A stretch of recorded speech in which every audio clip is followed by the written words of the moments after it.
Bob. Welcome everyone to the Film Vault. That's Anderson. I'm Bryan Bishop, your host for today. Top 5 time. Top 5 scenes of mass destruction inspired by the non-stop wall-to-wall mass destruction in Oppenheimer. I know. You know what? It actually kind of worked out. As I was doing the research, and then, I saw the movie, and then I continued the research. I'm like, this is scratching the itch that I thought. Not that I don't think you or I, we don't go to movies for like the big destruction unless that's implied. And you got a director who does things for real, and all the lead up for like over a year. He actually built an atomic bomb. He was looking for isotopes. There was a big controversy. He actually made the explosion using aquariums and balloons. And a lot of the advertising in the film, both billboards and posters and in theater advertising, was centered around fire and explosives and mass destruction. And we're like, all right, I guess this is what the movie's all about. It's not a bad movie, but not at all. We were kind of just sold. Led astray. But it's not Barbie either. Bit of a trick. Barbie, a couple other comps for Barbie that I was not able to recall when we were talking about it last episode. That's 21 Jump Street. Some comps there. Yep. It's got the same fun, self-deprecating attitude, and a lot of parallels to "Don't Worry, Darling." Yeah, a much more mainstream, fun version, but sure. Yeah, I agree. Similar message. Similar. Effectively, Barbie comes home and says, "I'm sorry, but I think this is my house." And it's been taken over by an interloper. More plausible though than "Don't Worry, Darling." They both rank low in the plausibility scale. They kind of do. All right. I'm impressed we didn't even mention Will Ferrell. I know. He was kind of neither here nor there. He was good, but he made me laugh twice, I think, which is high for Will Ferrell, because Will Ferrell gets a lot of mileage out of being Will Ferrell. Like he's got one note. Indeed. But that note is great. It's a pretty good note, but small doses, I guess. He almost killed me once. Did he? How? Mm-hmm. How? You laugh so hard? Used to work at USC, and I took the old Metro. And I got the little good to cross guy. I'm leaving the USC campus. Yeah. And this SUV doesn't care, just makes a right in front of me, literally as I'm stepping off. And I stop and do what you all do. You look the driver in the eye and give him the, what the fuck, dude? Yeah. You almost hit me. Yeah. And the guy just looks back and is making just as angry of a face, and it's Will Ferrell. That is odd. And he almost ran me over. He was very mad at you? And then was giving me the look at like, oh, you should have walked into the road, dude. He might be doing that because he might do the same thing that I do, where like, if I stepped off and somebody almost hit me, I'd be like, oh, fuck, that guy probably feels bad that he almost hit me, and I don't want to make it worse, so I will usually let them off the hook real easy. Maybe he was mad at you for being mad. Maybe. Yeah. But I also had this very conflicting thing of just, fuck you, man, and also, wait, that's Will Ferrell. I like Will Ferrell. Yeah, that's weird. It's very conflicting. I enjoy his work. Very conflicting. I almost killed all the Sheens once, and that was me almost killing them. You're on the other end. How'd you kill the Sheens? I was at a movie theater in Agora Hills, if you must know, back in like the 90s, and I passed a parking spot. I'm like, oh, that was a good one. So I pack up, and I saw some people in my review, but I'm like, I didn't think I was that close. The days before backup cameras. What? The days before backup cameras. Yeah. So I saw some people. There might have been some scattering, but I didn't really think much of it. And I pull in, and then I'm walking up to the ticket booth. This is so long ago, you'd have to go buy tickets. I get out of the, and it was like Martin Sheen, Emilio, and there's somebody else recognizable. And I'm like, oh my God, Charlie Sheen. And they're like, Charlie may have been there, and they're like, you almost killed us all. Did you not realize that? And I was so ashamed and embarrassed. I'm like, I'm very sorry, Sheen family. It was very embarrassing. Yeah. Sorry, Sheens. They would have invented TMZ just to put you on it. Sorry. They would, I would have had like a 10-year head start. Yeah. TMZ would have. Doom. All right. Let's do mass destruction. Do you have fun with your with your research there, Brett? Yeah, I think so. These were oddly enough fun scenes to watch for them, except for one. One was not fun at all. One was unfun. Interesting. Yeah.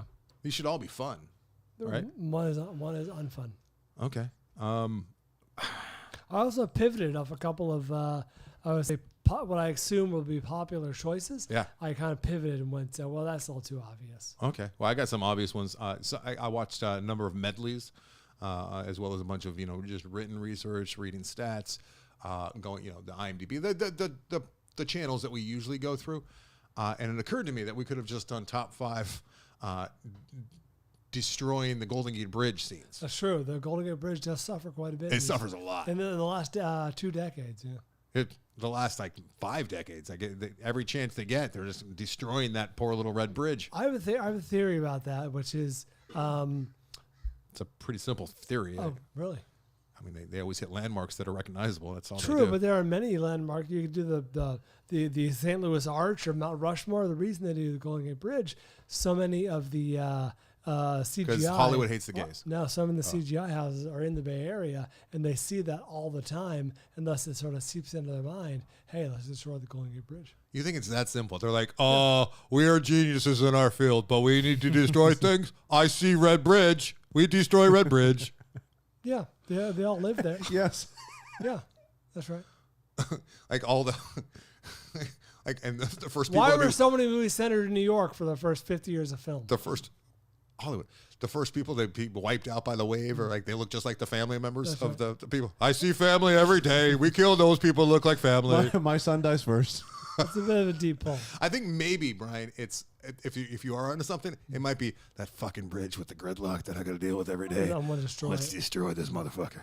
I hate coming from Sausalito over this dump. Sausalito, good pull. You like that? You like that? I know your area. Could have gone Moran. He could have gone Mill Tiburon. Valley, Tiburon. He could have gone Roner Park. I mean, there's any number of. Sausalito's right there, right? Yeah, you could have gone San Rafael. Look, that little bridge does a lot of twisting and turning and breaking apart. A lot. It does. Yeah. Okay. Also, I went down a bit of a rabbit hole and really enjoyed me some practical effects. Yeah. And how they're done. And I spent more time than I should have, but probably have less information than I would like on all my picks. I can tell you this: my number one. Why is the back door still open? Because flies. Oh, I only closed the. Because I flies. thought it was still toasty. Yeah, my number one I'll is. close it. The AC Look is at how on. upset Droid Boy The is. AC is on. For those of you tuning in on YouTube again, you can see Droid Boy continues. What's up? It's your boy, Droid Boy here. Going for a procedure tomorrow. That's at the 5 in the a.m.s. Are you going 5 a.m.? 5 a.m. Dude, we got a party Christ. tonight, though. You stay up all night. Yeah. I get that sweet propofol. It's gonna put me right to sleep. Still be drunk for the procedure, bro. That's how they like it. Oh, my God. Last time I They had... said no eating after midnight. Didn't say no drinking. Am I right? You're not going to do the fake high five? He used to do that to me back in the day. He'd do something really fratty like that, and then he would clap his hands, go, all right, high five, Anderson, and make it seem like I actually high-fived him. It was dirty. That's good. The last time I had not to off-road too far here, but I don't even know how much it's the story.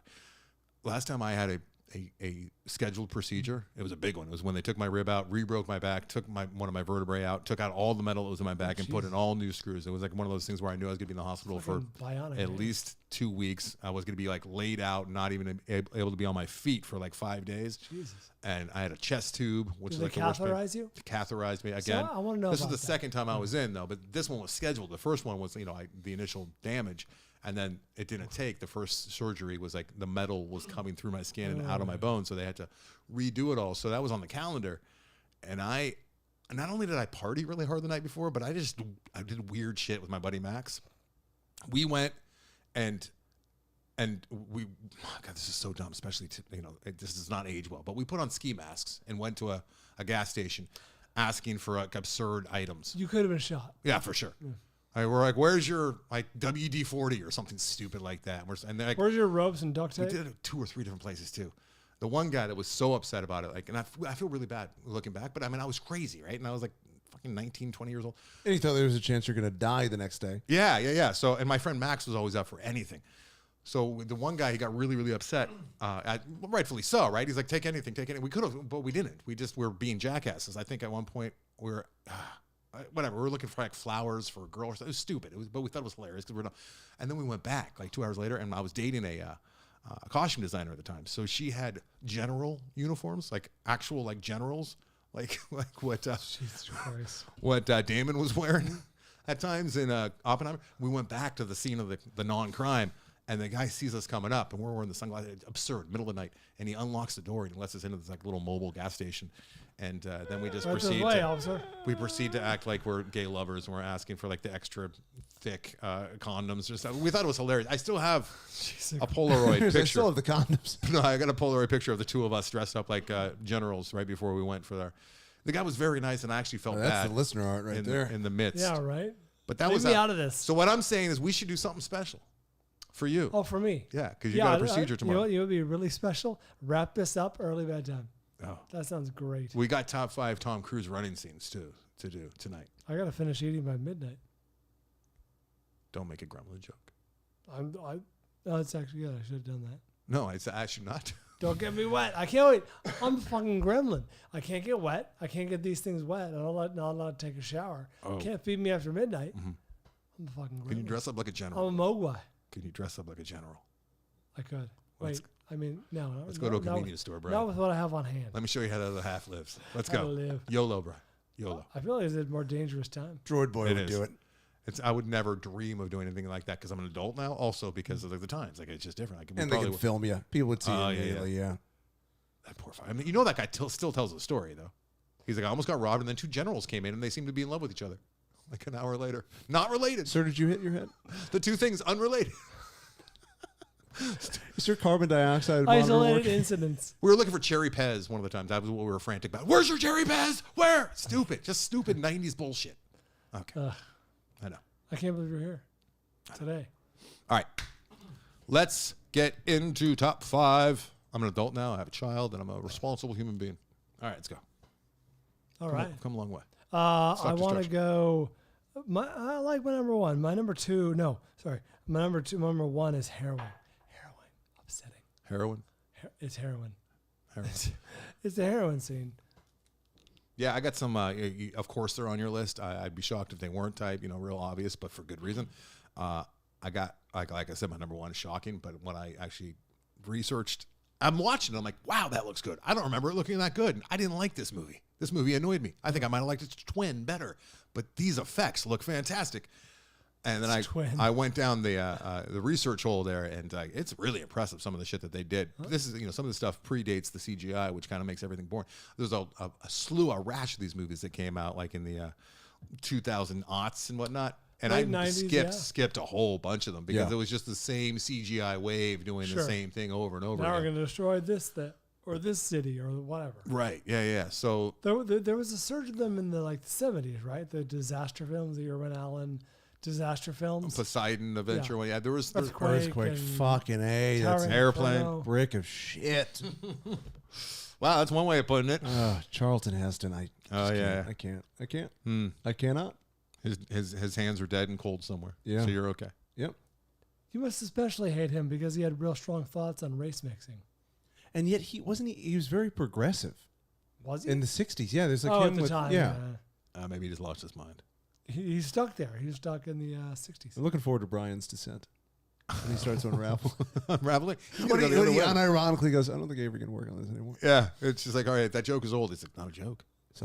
One joke. Not a joke. All right, let's go. Bye. You go first. All right, number 5. I always go first. You do not. Number 5 for me is a movie that we both enjoyed quite a bit. Came out in 2012, and not on my list. Wait, maybe it is. It's a movie that I still have misgivings about because I am a man. I'm Knuff. Barbie. I'm Knuff, though. But when Naomi Watts was desperately trying to stay alive from the impossibly large tsunami wave that she survived and got separated from her children, Ewan McGregor and her 2 sons, one of which is Spider-Man himself. Oh, Holland, yeah. Tom Holland. Her boob came out a couple times, and I felt really bad that I was like, "Ooh, look!" Catching a glimpse. It's just being a man sucks. You have no control. I'm watching The Impossible. I'm engrossed in this drama. Yeah, and she's so beat up, and she's like, and she's such a great actress. actress. Raped by the ocean. Brian, she's giving her all. I mean, she's funny because she does a lot of B rolls too, like B movies and like schlocky films. But like in this movie, Naomi Watts is like superb, and she's really going through the paces. You can tell that she probably had hard time just getting to sleep at those nights on the days of shooting, and stupid man brain's like, ooh, nipple, boob good. Same thing with Human Centipede. I'm like, oh yeah, that's this. unfortunate, but look at they're topless. Fucking, and then I'm just yelling at myself in my head. It sucks being a man, guys. For those of you who don't know, it's very dumb and pointless. Very dumb. But The Impossible is one of the most impressive natural disaster movies I've ever seen. I think Indeed. Brian, you can attest to that. And I love this movie. Obviously there's quite a bit of CGI, but the CGI is rendered very well, and they also did some actual, a whole lot of practical effects. And I was watching how they, had the dunk tank, and they were doing it in larger and larger increments. But you've seen The Impossible? I have not. It's a ride. It's a ride. It's You haven't seen emotionally it? impactful. No. It's funny. And you it's a cry by the large- time it's over. It's a large scale movie with big time movie stars, but it was kind of a smaller movie in that I don't think crowds were flocking to see a very realistic depiction. Not a lot of the fanfare. tsunami, but then it's also really, really good. Yeah, it earns all the emotion that it pulled out of me, anyways. And I think it was almost too soon for me. It was almost too Oh, close to interesting. tsunami. Yeah, the tsunami was in 2004 and the movie in 2012, so less Maybe than a decade. I don't know. Hmm. It just didn't seem that interesting. I bet if it comes out today, I would see it, but it just didn't seem that interesting to me. At the, I will say it's very at the excellent, time. and it's not a waste of your time at all. It's just, it is, I mean, it's heavy. It's I also think emotional. as a college kid, I wasn't running out. Yeah, to, exactly. That's what I'm saying. Who's the enthusiastic audience for Yeah. this movie? this was up for an Oscar. It was nominated for one Oscar. Best supporting actress, right? I believe so. Yeah. Pretty sure Computer's it's not- Naomi Watts. Yeah, performance by an actress in a leading role. Naomi leading Watts, actress. leading actress. You know, I'm over here going, look at her boob. Look at her That- that talented boob. That was the clip they showed. Just her. This one almost didn't make the list, but it's worthy of talking about. So I put it on there because it is really impressive. But it's not really the mass destruction that will show up in later picks on my I list. think You it don't. counts as mass destruction. You get like the water coming in. They don't even show the wave coming off that one where it first comes. It's genius. They can see it on the other side of the structures. They can hear it. Like Yeah. Well, it was like King Kong or Godzilla. And then they see the trees coming down, and then Jurassic the waves Park. come over, and Tom Holland jumps into the pool. Good stuff. Good Yeah. stuff. Great movie. The Impossible. Number 5 for me, I'm going back, Anderson. I'm going way back. I don't know if this counts as way back. To 1972, and the aforementioned Poseidon Adventure, the Rogue Wave in the Poseidon Adventure. Oh, you are going. Yeah, Sorry to step on that. that's right. You mentioned it. It's worthy of being mentioned. Ernest Directed by Borgnine, Shelley Winters. Ronald Neame and Gene Irwin Hackman. Allen. This is a fun fact, not about the wave, but about the movie. Easy, buddy. Yeah, quiet. You all right? Yeah, fine. This was released December 12th of 72. It was the highest grossing movie of 73. It was a big, huge hit.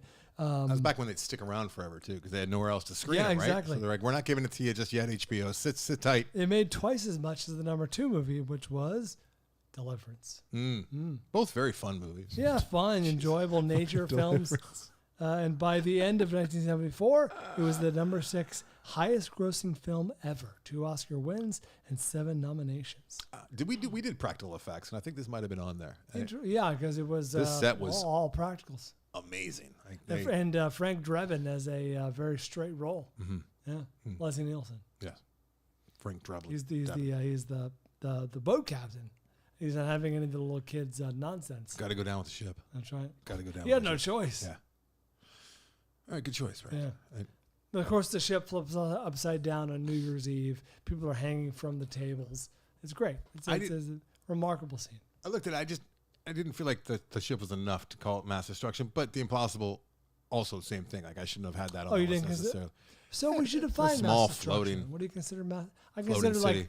either total loss, loss of many lives, or some version of that. I don't know how to define mass destruction. Just like it's right there in the title, like a lot of destruction. And I just considered like a boat was sure there's a lot of people on there, but it's just like, one little boat. Same It's with a the cruise Impossible, ship, but there's it's probably something like 2,000. So you're thinking people like aboard. tens of thousands. yeah, tens of thousands. I mean, we could have just done stuck with Marvel movies and So I'm sorry that there weren't enough people killed in 9/11 for you. Not tens of thousands. what in the fuck? I'm sorry. What in the fuck? Apparently, It's like I want to do United 93. That's the second week that United 93 has come up. It is mass destruction because it's a plane's going down. But it's number 4 for me is United 93. Hey, any Marvel movies come out this summer? Is this a marvelous summer? No, we had It's been a marvelous. It has been marvelous, right?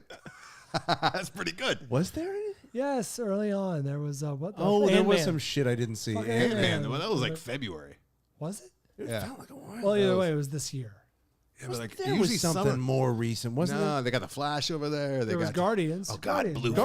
Guardians. Oh, of course, Jesus Christ. It was one of the good ones. Stupid. I'm dumb. I'm really dumb. Blue Ant-Man Beetle. was February. Blue Beetle needs to get the fuck out. Blue Beetle can eat my dick. I hate it so The trailer is uninspiring. I really, really dislike everything about that movie. I hate it. It looks like everything we've already seen, but more. Yeah. Yeah. But again, But again, It's like, come on, you guys. It feels like There are so many creative people out there. it feels like they saw a Happy Meal toy and went, let's make a movie. I don't even know what the toy would be. Like, they just Shazam. plucked it and went, it's no. just so nothing. You guys keep talking. And it's very Spider-Man-esque. talk. But so Hey, nothing. Giovanni, take me off the email. He doesn't like DC. The email you're typing right now. He doesn't like DC. Delete my name. It's like the RC Cola of Marvel. RC No, RC Cola's I like great. RC Get out. Cola. Royal Crown. How do they not shelve this one when they shelved the other one? Right? I I thought don't they were know. like, oh, they figured out what their tone is and it's good. No, it's not. It's not good. Their tone is still very bad. I have thoughts, but I can't be said on the show. People like the Flash though. What are the thoughts? I You do can't have say. I would be canceled. Oh, really? Are you going with like a Hispanic thing? Has nothing. No comment. If anyone I should be have no upset, it's the comment. Hispanic community. They should be like, can't we get our own fucking cool thing? Does That's it have to good. be like, Wow. Yeah, does it have I to think it's they're like the hoping- Ghostbusters girls. It's like, can't the girls have their own thing, or do they have to have like what's already been used? Ocean's 8. It's like, why must Yeah. it be an Ocean's I movie? think they're hoping for a Black Panther situation. But Black Does not Panther seem as was cool as unique, Black Panther. at least. Yeah. It was something new and from a different part of the world. Don't say Brown Panther. Don't fucking say Brown Panther. Brown Beetle. Never say that. Brown Beetle. No, I understand like the cancel thing, but I think that I think that if anything should be canceled, it's the goddamn studio for just trying to do a cash grab with the Latino audience. Like, yeah, they'll come watch this even though it's not original. Or good. Yeah, we're good. Maybe it's good. Yeah, I was thinking, I'm like, I really hope that I just fucking love this movie and I'm gonna eat all of these thoughts. Yeah. We fast forward 2 months. You guys, Blue Beetle fucking You thought you liked Barbie. It happens Check out sometimes. Who directed Blue Beetle? It doesn't. Okay, fucking Blue Beetle. Blue Beetle's offensive. It's offensive. I'm going back someday. I'm so glad that you say it. It's a Blue Beetle. I can't even explain why. I just hate it. It's because it's just the lack of original. Oh, and then I It saw really felt like a very. Oh, it was about as original as My Big Fat Greek Wedding Wedding 3. 3. Do you know they have a shot in there where all the ladies are walking in slow motion and then they put sunglasses on? Oh, fuck. Like in a line they're, across. They're cool. They're cool. Yeah, chicks. yeah. Because I wasn't sure if they were cool, and then I saw that they're all in a line walking towards the camera in slow motion. I'm like, holy fuck, they're cool. I didn't know. Don't let their age belie their lack of coolness. Right, they can still be cool. Oh my god, you know what I hated the most? Oh, actually, I verbalized this, and my sister got mad because she doesn't, like any kind of. But the trailers before Barbie were atrocious. Some of the most because we're getting violent assault. the September big studio dumping ground. It's usually really bad. Oh my god! The end of the Beetle, the end of the trailer. If you remember the big laugh that they had built into that, I've seen 2 separate trailers for it. What was the big laugh? I think it's his mom or something, and she has a the big grandmother. gun. It's the Abuela. Oh my fuck! No, Nana. I couldn't help it. I didn't even realize. I'm like, who's making that noise? And it was me. I was going, shut up! And it was me. It was me making the noise. It's upsetting. My sister smacked me. I'm like, I'm sorry. It was It's involuntary. involuntary. I was, oh my god, my rage meter. My buddy in the middle of the trailer just turns to me and goes, "Who's it for? Who is it for? Who is it for?" It should be banned. The trailer's uninspiring. Oh, Number 4 for you. Number 4 for me. Sorry for that diatribe. I really do feel like Latino population should be offended, right? Shouldn't they be like, this is what you guys are giving us? it's just, I'm offended. Maybe I'm completely wrong. Maybe it's like, I don't know. Okay. Zendaya having a threesome over there with the tennis dudes. You see that one? Okay, here we go. Now what's that? what I'm back in. What? Number 4, going all the way back to 1978 with some really, really good practical as well as front projection effects, Brian. I'm talking about Superman, the original Superman. Oh, yes, there's mass destruction. And there's a scene in particular, which we've all seen this movie too many times, right? Especially if you're of our generation here. I watched this probably a year and a half ago with my then 5-year-old boy. I was shocked to see the kind of humor that was passable back then. Oh my god! It was just like open sexual assault, especially the one that I cited that was most egregious was the woman that, if you recall, the floozy that they have in there with the red dress, and they use her because they need to get Ned Beatty onto the nuclear missile head. Right.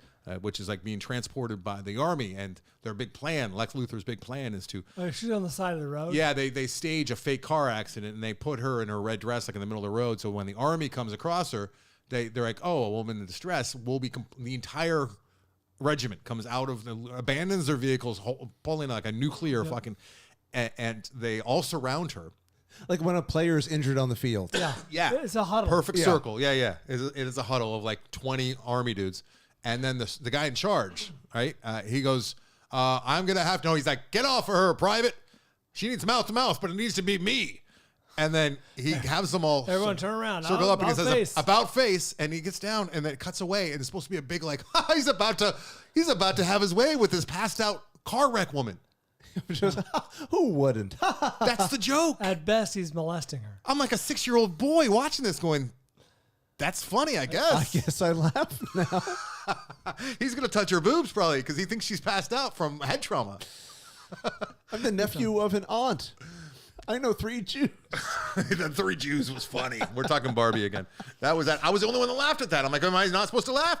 There was a lot of stuff people didn't laugh at. We're talking Barbie here. There's a lot of mile a minute. That's Will Ferrell. Probably be funnier the next time. All right. Talking about Superman. So when the nuclear blast goes off, which is the chain reaction, which causes an earthquake, if you recall, right. like along the Andreas Fault.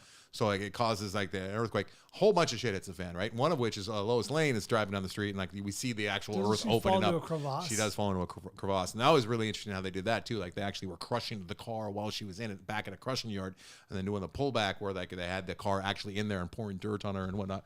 And then hard to see why she went insane. the scene with the scene with the school bus on the Golden Gate Bridge. And this Golden Gate Bridge is like it's very realistic, especially for 1978.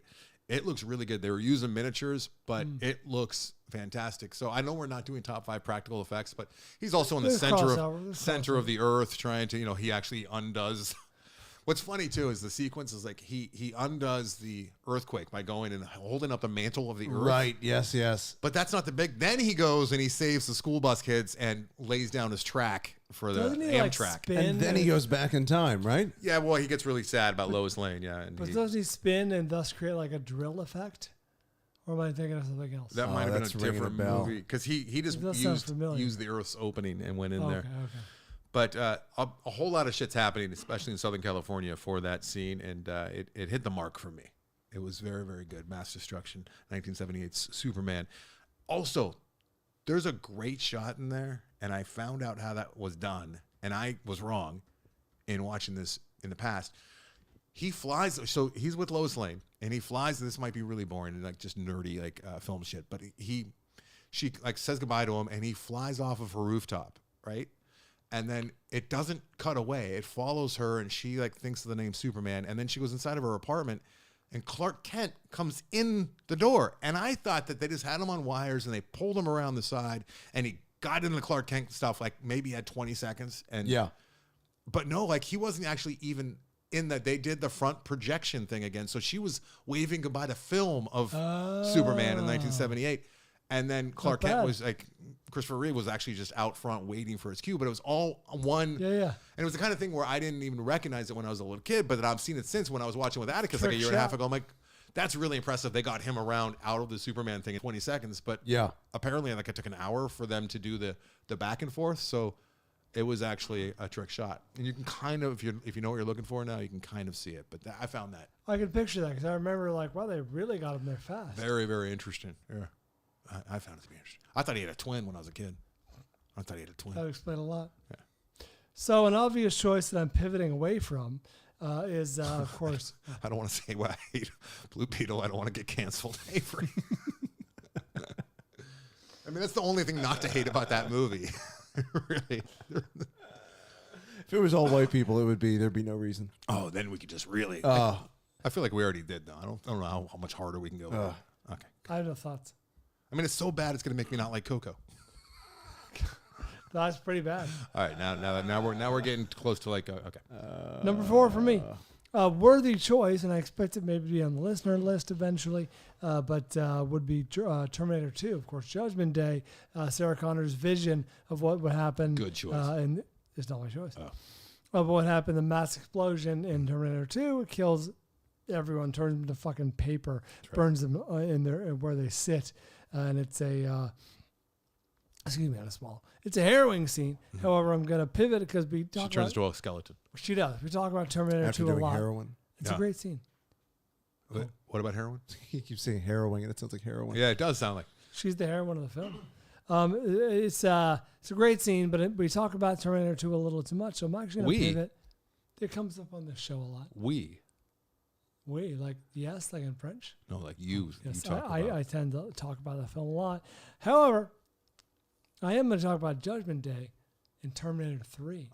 Terminator 3, one of the few good scenes in the movie, Rise of the Machines, from 2003, directed by Jonathan Mostow, is... So it's a bit of a spoiler for Terminator 3. If you're avoiding seeing this movie till now, beware that I'm going to talk about how it ends. The Terminator gives John Connor coordinates to take him and Claire Danes to the what he thinks is like the root of Skynet, right? So they can stop Skynet and finally prevent Judgment Day. Turns out it's a fallout shelter. And he's been tricked because the Terminator realizes there's no way to avoid Judgment Day. We're just going to get John Connor to a safe place so he can assume leadership role in the resistance when that eventually comes. Mm-hmm. And we see what actually ends up becoming Judgment Day after they've avoided it and pushed it back so many times throughout the series, throughout number 1, number 2, and now number 3. It actually happens. And it's an oddly poignant scene for an otherwise kind of trash movie. The missiles fly the ballistic missiles and sets the Earth on fire essentially, and we have mass destruction, nuclear holocaust. Yeah, it's a cop out though. It's all under cloud cover. We don't get to see shit. No, that's good though because it's not all under cloud cover. Oh, but that's just watched it. That's a very nice scene where there's like explosions under the clouds. I like that. I think it's actually one of the better scenes and otherwise not great movie. Like if it wasn't the Earth being destroyed, it would be like nice for the astronauts for the 4th of July. That's right. Look at those celebrations down there. I wish the Christian Bale one was good. That should have been good. I'm above market on that one. I think it is actually a good movie. Oh yeah. Terminator Salvation. Yeah, I like that movie. I don't think it's great. I don't think it holds a candle to number 1, number 2. It is a bit of a downer. It was distracting. It was McGee trying to be serious. It was distracting. But there's some really good stuff in there. Like the meltdown on set. Yeah, that's the best thing to come out of that. That's the best thing that's going to come out of that, yeah. It was distracting. It was a memorable part. All right, number 3 for me. Yeah, this is 3 for thee. It's Armageddon. I mean, Armageddon is so much fun to watch the destruction occur. This would be a good watching one. 1998. It was. They were starting to wet their feet with the mass destruction CGI stuff here. I think they did it very effectively with Armageddon. You get to see all the different landmarks going at the same time and people flying and dying. And you always have that thing too. It's obligatory. You got the people running through the streets with a lot of cars, right? You got a lot of people. You always have that shot. Oh yeah, of people running through the streets. It's almost the same shot. They could just take stock footage from each other and just save a bunch of time and money. We don't even know at this point. I'm sure the studios would like to do that because they wouldn't have to pay all those people. But yeah, so I'm not going to spend a whole lot of time. Is this the movie you alluded to earlier where you went back and watched and were like, not bad? No, that's my number 1. Oh. Yeah. This might be top 5 guilty pleasures for me. Armageddon's good. I've cried every time I've seen this movie. Cried? I've cried every time. I mean, it's good, but it's not multiple times. Really? What makes you cry? I get dusty like 3 times at the end. Really? Yeah. What is it? I feel like we should watch that just as friends of Avery to try to figure out what makes him tick. What's going on with this guy? What makes you tick? It's all the Bruce Willis stuff. Is it the Bruce Willis stuff? Yeah. I'll probably make you cry even more now. Probably. Yeah. Because Armageddon's, I'm dusty. Yeah. Your father was a great man. Dust. Oh no, my next one's 98 as well. Jesus Christ. All right. Bryan. Number 3 for me. Number 3 for you is. 3 for me is not 1998. It is 2016. I'm pivoting once again. Yep. Because I imagine maybe it's on the listener list, maybe not, but a worthy inclusion would be the destruction of Alderaan in Star Wars. Of course, it's not his pick. That's not my pick. He likes to do the thing where he's like, I'm pivoting. He could be just stepping all over my pick, but I do the same thing sometimes. You do. You might be stepping on the listener's pick. Or the listener's pick as well. But I mean, he did the last one too. He was talking about Terminator, and we got to see the heroine. You got him with Poseidon Adventure, though. That's true. I did. I started this. I apologize, Bryan. Okay. However, I'm going with the the Battle of Scarif from Rogue One, 2016, where directed by Gareth Edwards, where the Empire uses its new weapon on the Scarif, the Battle of Scarif, not the Scarif, on the battle happening down at Scarif, where the rebellion is trying to intercept / steal the plans for the Death Star, and they're like, nope, none of that's going to happen. We're going to fire our new laser weapon at this thing and make it all go away. And there's a very poignant scene where some of our heroes and heroines maybe get overwhelmed by the mass destruction. Do you get dusty? I think I actually got dusty the first time I saw it. Yeah. Yeah. You like that Rogue One? Rogue Have One's fucking either of you sweet. seen Andor yet? God No. damn it. You You know what? need to see And I heard Andor when you're it's getting good. better. Ryan's heard not it's a real good. Star Wars nerd. He just parades around his one. I actually saw Kenobi. Was that all right? God damn it. Yeah, I know. God damn So it. fitted, right? Andor. Andor's good, right? It's like you It's send made them for you. It's like you send him to a restaurant for a specialty, like right. They have like the greatest Peking duck you've ever tasted, and he's like, "Yeah, I went and I tried the It's a fried salad. rice. It wasn't very good." Yeah. It's like, no, the Peking duck. What- Obi-Wan. I can't say anything without overselling it. See goddamn Andor when you're getting better. Yeah, I heard it's all story though. I heard it's not as fun. It's all story. It's like a really impressive story. Is what I've heard. I'm gonna freak out. Yeah. And I'm gonna lose / I can't even tell if you're fucking with it. I'm gonna lose it. I've heard it's not that fun. I've heard it's all like intricate storytelling. That's impressive. I haven't seen it, but I heard the same thing from you just now. Does anyone ever talk to you about things like how did you watch Obi-Wan? Didn't the word get back to you that you shouldn't do that before you watched Kenobi's it? not bad. Wow. It was fine. I'm It wasn't- resigning. Let's take a I'm break. leaving the show. Let's take a wasn't- break. I'm wasn't done with the great. show. Let's take a quick little break. Oh, right. I hate this show. Avery's got to collect himself. More scenes of ass destruction after we talk about That's Amazon. destruction. Did Right, I right. see Come it? on, you're better than that. No, really not.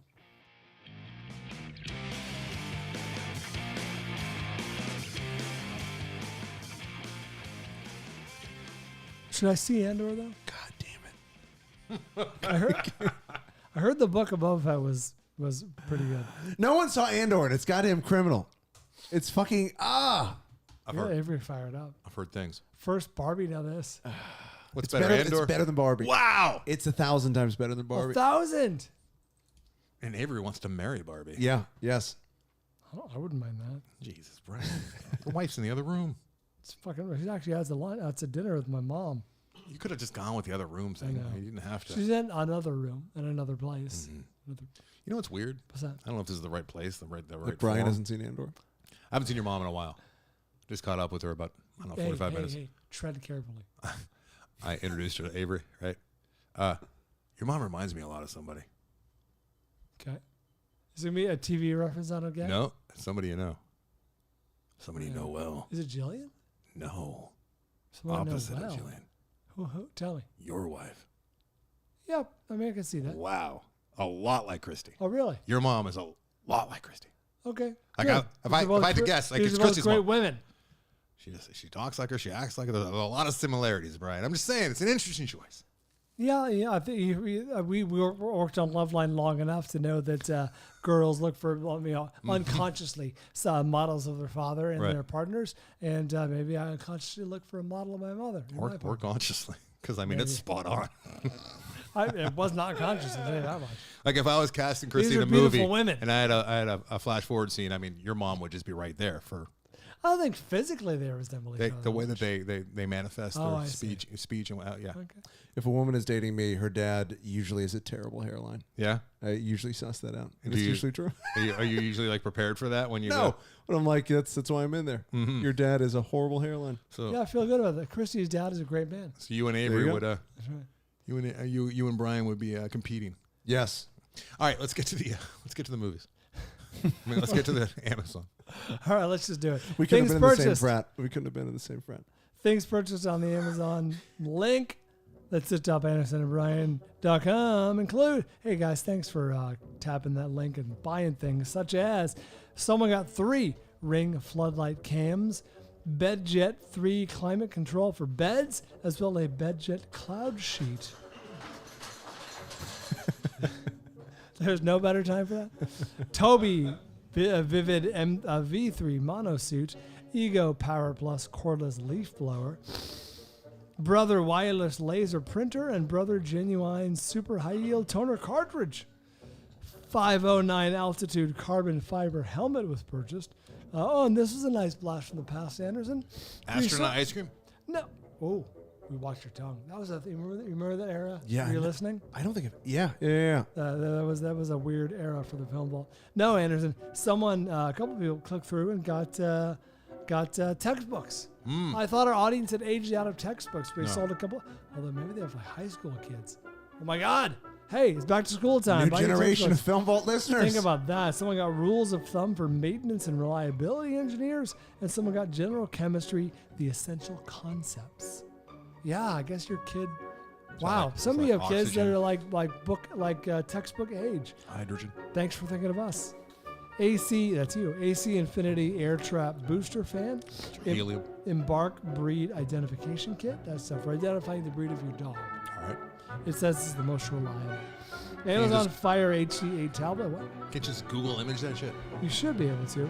Golf Guru Golf Mat. 2 Apple Pencils were sold. Nutrafol Men's Hair Growth Supplements. Rude. The Ridge Men's Minimalist Aluminum Wallet. Ow, there's a fly in my electrodes. Dreamwear Full Face Headgear. Nice Town sleek blackout curtains. Someone got themselves some Scotch thermal laminating pouches.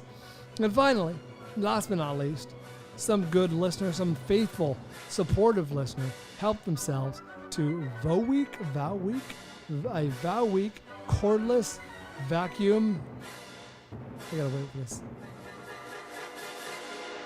Cleaner. Bryan not seeing Andor, I'm still stuck in my craw. Would be like if Jim Cummings made a TV show that got nothing but rave reviews and Anderson had no interest in seeing it. That'd be strange. I couldn't wrap my head around that. All right, what service is it on? I can't. Disney, bro. I can't. Here are the movies that were click-throughs. Wait, no. Shut that down. You seem agitated. Kenobi. If I said that I like Jim Cummings, though, and what I didn't, just popped up? that would be more. That would be more like it. Yeah, that's if I'm like, I think Jim Cummings is pretty good. I haven't seen Thunder Road yet, but people say they like it. I did see, Snow Wolf Hollow and Beta Test. So it would have to be like that because that's Brian's like. Yeah. He identifies as a Star Wars nerd, but I mean, you talk to his 6-year-old daughter and she'll tell you that he's not. It's true. 12 episodes from the mouth sounds of like babes. Commitment. Here are the movies that were click-throughs. This is the last time I talked at y'all. Somebody clicked through and got Blade Runner 2049, one of the best looking movies you'll ever see. Somebody had the wherewithal to watch Come and See, one of the harder World War II films ever committed to film. Point of view of a small child wandering the hillside. Oh, Come and See a lot of really disturbing shit in that Come and See 1980. Clerks 3 was clicked through. A lot of disturbing shit in that as well. Frozen Planet 2. I saw the. You have not seen Clerks 3. No, you're right. That was the one that was. I'm assuming. I think he meant the fact that it existed. Yeah. Was disturbing. The fact that there's a 3 behind Clerks disturbs me greatly. Taken was clicked through as well as Branded to Kill. Milk Money. Portrait of a Lady on Fire. That's the one that I get confused. Brilliant. Avery loves it. I found it to be a little bit. I was confusing it with The Nightingale because I'm stupid. The Nightingale. Fuck to the yes. All right. Alien was clicked through as well as To Catch a Killer. Fuck to the yes. Originally called Misanthrope. It's from the director. We're talking about To Catch a Killer here.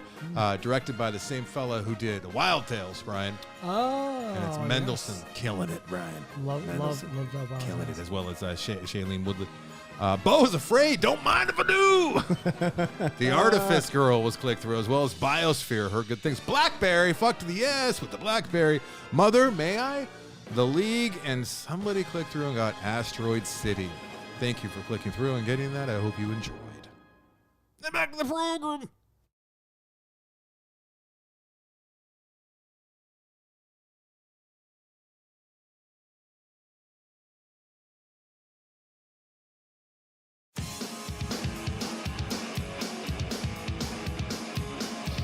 Hey, we're back. Time to conclude our list of mass destruction scenes. Anderson, you want to lead off number 2? Wow. We're already there, huh? That's how it goes. Sorry, I'm looking up the Nightingale. Nightingale needs to be talked about more. God damn, the Nightingale's great. Is there a Nightingale in Andor? The Nightingale. Avery, you would love the Nightingale. Same lady who directed Babadook. Ooh. The Babadook. The Nightingale The crushes Nightingale. it. These sensors are bothering me. Putting it on the It's list. so good. I'm sorry, Brian. I wish you didn't have to have sensors on your head. I wish we lived in a world where that wasn't a thing you had to do. I wish they could have gotten the MRI at night. Then I wouldn't have to have them on all day. Then we wouldn't be able to go out and party and do crazy That's shit true. that That's we're going to do tonight, though. Point. You got the ski masks? My number 2 is another one that's a little bit of a layup, but I watched this more times than I should have this week, probably, because it delighted me every single time I saw it. And I also watched some behind-the-scenes stuff, and I really like that Mimi Leader as the director. I'm talking about Deep Impact. This is a movie that probably, I should not admit this, but it got me a little bit choked up, especially with the Téa Leoni stuff on the beach with her dad. She's the director of The Peacemaker, not the one you're thinking of, but 1997's Another Peacemaker. goddamn Bryan's alley But situation. Deep Impact is the, just like it says, it was a companion piece to Armageddon almost. But they really, really, you remember this, these impacts affecting all of the things on the planet. And didn't it go like several states in? Yeah, and like every single kind of different landmark you could think of is getting taken out. And there's this old man who's just sitting there reading a newspaper, and he doesn't see it coming, and it just, it's taking people out. They're all running behind him, and he's just clueless because he's old, and it just takes them out in a flash. I probably watched that, I don't know, half a dozen times. It was enjoyable. Very funny every single time. Deep Impact. And it looks good on the small screen. It really does. It holds up all these years later, 1998. But really good stuff. Number 2 for me is Deep Impact. Lots and lots and lots of destruction, mainly from the waves. Mainly from the waves coming into New York and just taking people out. I'm gonna watch it right now again. Deep Impact, mass destruction. Go ahead, Brad. Number 2 for me. Fair warning, everyone. There's a bit of a spoiler because this happens at the end of the movie. Oh boy. However, I'm talking about underrated.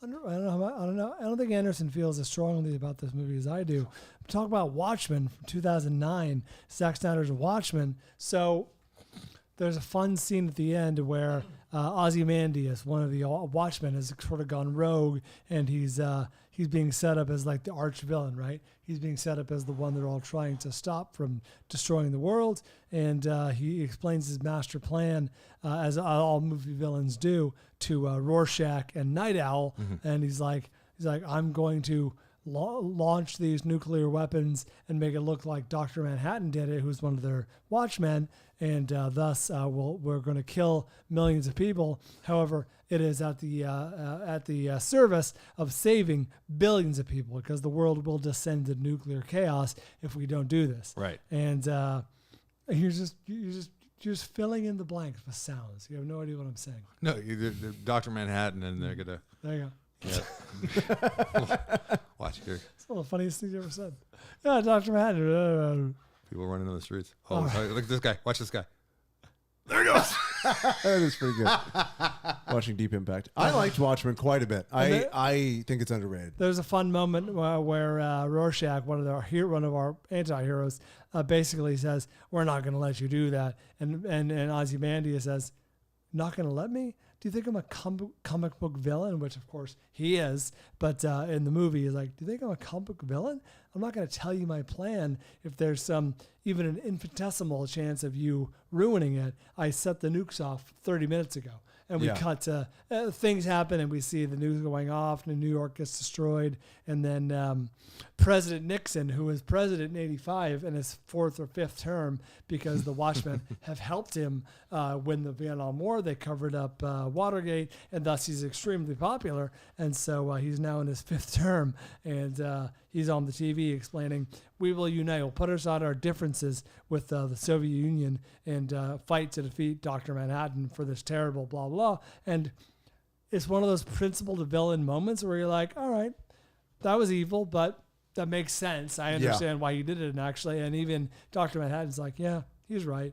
And then things happen. I don't want to say after that, but that is a mass destruction scene at the end of Watchmen. Here we go again. Phenomenal TV series.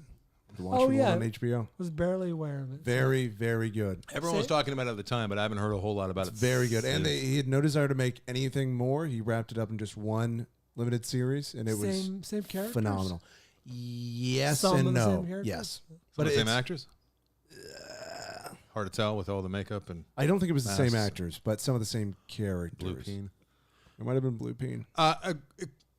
forgive me. I conflated the two, Deep Impact and Armageddon. Armageddon's the one where you see more of the worldly landmarks. And Deep Impact is pretty much just New York. It's mostly all New York. I just got to watch that again for the 7th time this week, Brian, while you were pontificating about. It sounded like politics and character motivation more than the actual destruction. So Jeremy Irons plays Ozymandias in the TV series. Yes, and he's phenomenal. What was destroyed other than some bombs going off? Like were the things? New York was destroyed by a nuclear explosion. Okay. It was actually pretty. At the very least, you must acknowledge that Watchmen is visually pretty stunning and looks really good. There's a lot of Bryan TV he just doesn't watch. He doesn't watch TV. It would be his favorite thing. He just doesn't do it. Life-saving procedures to go through. Well, when you're not doing that, though, he's also making TV about himself. That's true. Yeah, a lot of that going on. This is actually going to be a 20-part series, this documentary. God, there's so much good stuff. Okay, number one for me. Here's the one that I did not. I love doing these lists still because all these years into it, and I still don't know what is going to end up my number one until you actually do the work and do the research and sit down and look at things and read things. Yes. Can I follow up by your comment by just observing and maybe? I feel like you're going to hit me. No, not at all. This is just I had this moment because you talked about the documentary and how it's a TV show and all that stuff. Yeah, I'm joking. I know, but I'm watching some footage the other day, and it's all about one day and one event, and it's 90 minutes worth of footage, good footage, and it's maybe going to be 3 minutes of screen time. That seems like a lot.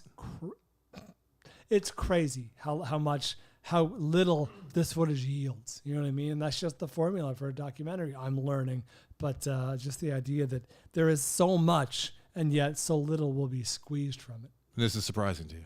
No, it wasn't surprising. I know they shoot a lot. I understand the concept that you shoot a lot of footage for a documentary. It just was mind blowing to me, like watching this thing that I lived through, and I'm like, oh, this is a good sequence or a good moment or whatever. Like, this will maybe be seen for 3 minutes by people. Yeah. That's crazy.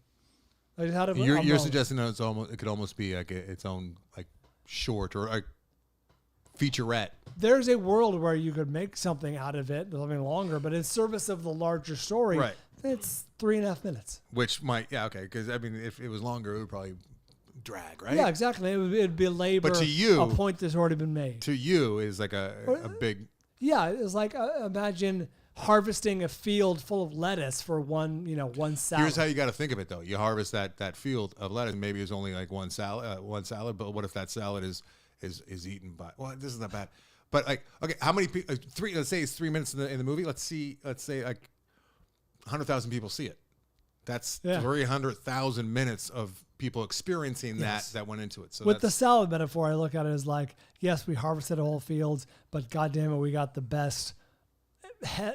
We cobbled together the best lettuce for this. As long as it can still convey what you're trying to get there with that, that day. As long as that can. I'm sorry. I apologize for digressing, but that was a moment. You really did. That was mind blowing. In 1997, 1 year before both Deep Impact and Armageddon were released, there were two volcano movies that were vying for attention. If you recall, there was Volcano, and there was Dante's Peak. I've seen neither. Me neither. Dante's Peak is my number one, and Dante's Peak is my number one because the ride at Universal, it's a big fan.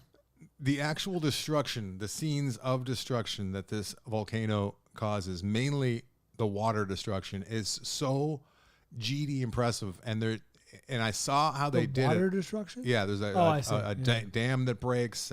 They built the dam. They were using either Van Nuys or Burbank Airport. I bet it was probably Van Nuys, but I heard the conflicting reports which airport it was. But they built these things from everywhere from quarter scale, which is like they were making like Hummers and the bridges like a quarter the size of a normal one, but it's big enough to make it look real when they did the camera angles properly and stuff. Like it looks like these bridges are actually collapsing. It looks like these cars are actually, and they're just smaller versions. The bridge was like 1/50th the size. No, the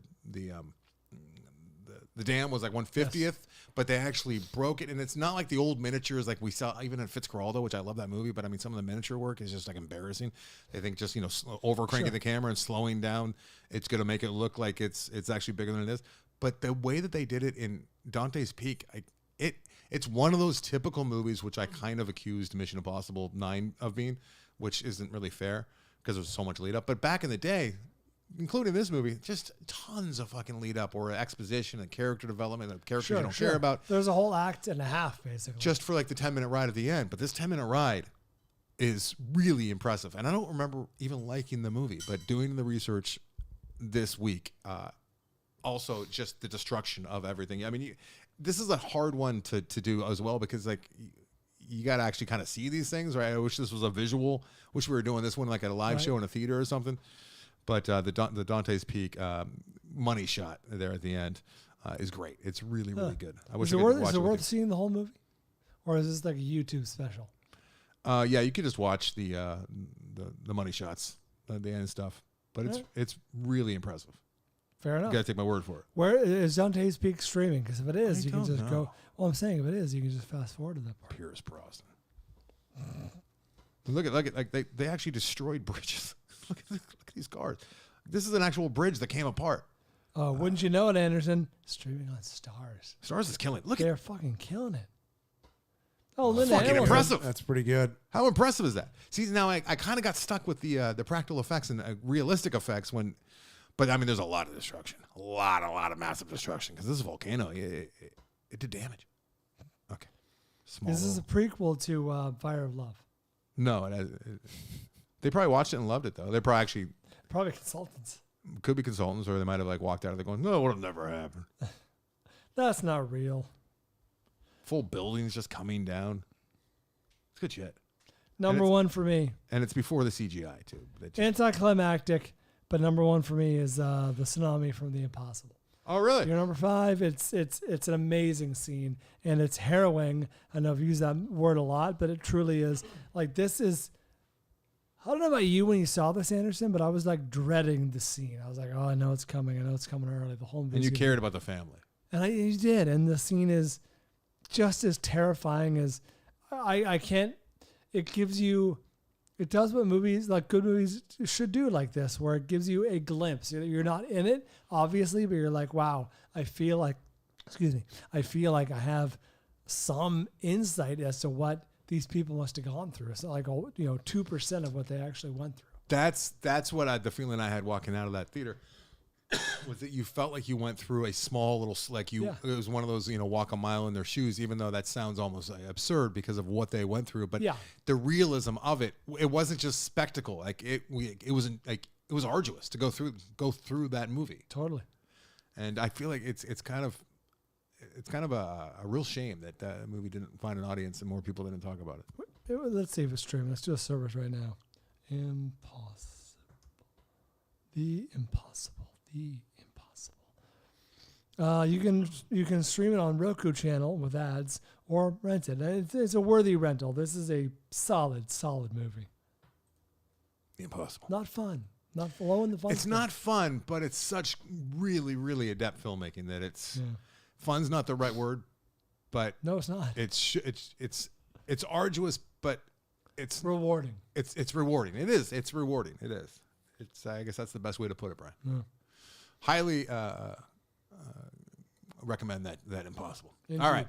What's the listener list looking like this week? Speaking of which, compiled by the Mitch Burns, the listener list number 5 is a 3-way tie, including The Impossible. Yeah. Threads, which I've never heard of. Godzilla versus King Kong. There's a lot of destruction there. Number 4, Deep Impact and the Destruction of Alderaan. Yep, aforementioned. 3, Fight Club and Doctor Strangelove. That's right. 2, Independence Day. Another guilty pleasure. And number 1, Terminator 2. It's got to be T2. T2. I think like Fifth Element too. Like there's an entire Earth gets destroyed. I mean, if we're just going for like the biggest, right? Like there are where volume. like the universe gets sucked up in one movie. Transformers the movie, a Unicron eats an entire planet. Yeah, see that would. But I kind of got stuck with the realism of it all. Indeed. Dante's Peak, kids. And they're in a race against Volcano, too. They were in a race that summer trying to get it done. True. Some great interviews Didn't with they come out within a month of each other? They're both trying to get the jump on the release. They should have done what Barbie and Oppenheimer did. Just make a good movie. How about that? We'll make a good movie and hope, well, I mean, you can't do that because we're just sitting over here talking about how great The Impossible is, and no one went and see it. So It's true. Yeah. So now what? yeah. All right. Let's. We already did our gambling. Let's see who. I have no idea what Anderson scored. And then I got to let you know a couple movies you're going to be watching for the listeners as well. Yes. And you can watch whatever else you like, but I got a couple assignments for you from the listeners. We're catching up, but we're still got a couple overdue ones, so don't let me get out of here without telling you that. Last week, we gambled on Oppenheimer. Anderson gets 84. We submitted our votes ahead of time because maybe it would be impossible to get away from these scores. Yeah. So our votes have been submitted electronically to Avery without either one of us knowing. Andy gets 84. Bryan 92. Yes. With 318 reviews, the actual Rotten Tomatoes score is 94%. Seems high. Making It is high. It's a good movie, though. It's fucking Rotten Tomatoes. It's like good or bad. It's not, I want to. Who's gonna walk out of there saying bad movie? Yeah. Even though we were sold something that. Even though we spent 10 minutes nitpicking it. There's lots of nitpick there. And so Barbie next week? Yep. All Next right. week. So we decided there wasn't a lot coming out. I'm going to be laid up, and let's just submit our votes for these two movies ahead of time. So next week, might as well just, should we say what it is? I want to know what it is. Yeah, gambling on Barbie. Anderson gets 83. Bryan 92. Nice. Current score 92 for both. with 317 reviews. Current score is 91%. Boom. Boom. Making Bryan the this probable winner unless it drops for some reason a week sure. after the fact. A bunch of male chauvinistic pigs come out. All right, here are a couple movies you'll be watching while you're away from Give me. it to me. For Tam Smith, you're going to be watching Last Looks on Hulu. Last Looks on Hulu. Last Looks. Oh, is that a 2022 film? I believe so. I already saved that. I already got that. Thank What? you. I already went to Hulu. Or you told me this. I went to Hulu and All saved right, well, I'm letting the listeners know as well. All right. Look, this movie is not well rated. It was not beloved by the old critics over there. I had a very good time watching this movie. It's definitely taking a swing at Hollywood. Oh. The semi-canceled, what's his name? The guy that says horrible things when he's drunk.